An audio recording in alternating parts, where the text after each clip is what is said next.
Wow, 2 games in 1 month. That hasn't happened since the Mega Drive's release day. The Daisenryaku titles are a series of strategy war games that has been running over 3 decades and has appeared on the PC, Mac, PDA, and just about every console you can think of.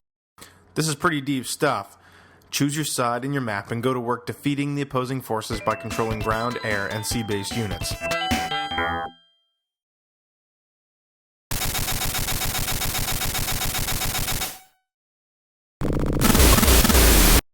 The key to success lies not only in sound military tactics and positioning, but on managing your resources as well.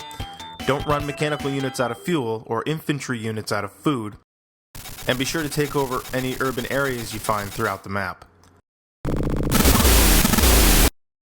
Honestly, this type of game is pretty difficult to play unless you have the proper mindset and a lot of time to invest, of which I have neither. The fact that Super Daisenryaku is entirely in Japanese is just the icing on the cake, so I won't go into a lot more detail.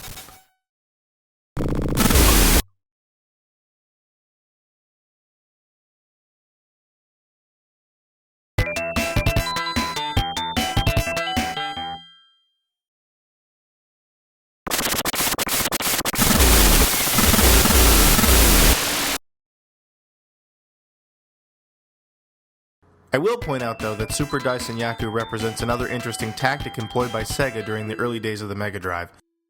Thanks to the general lack of success enjoyed by the SG-1000 and Master System, third-party publishers weren't exactly lining up to lend their support to the Mega Drive. It seems that Sega's solution to this was to license games from other developers and publishers and port them over to their new system.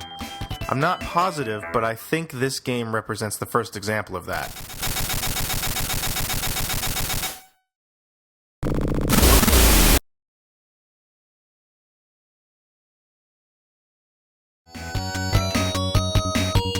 It results in some interesting content exclusive to the Mega Drive, too. A couple of the maps in Super Daisenryaku are actually based on Phantasy Star 2. The fantastic music is also written by the same composer as the Phantasy Star series, Tokuhiko Uwabo.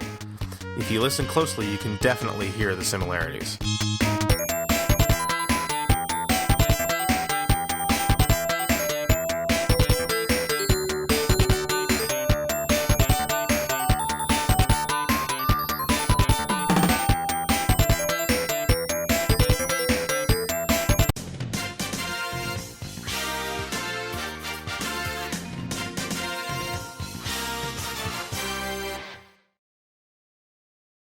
Your secrets, if you really look at yourself, you would be speechless. What happened to being doctors and teachers? What happened to being your brother's keeper? Nowadays kids more worried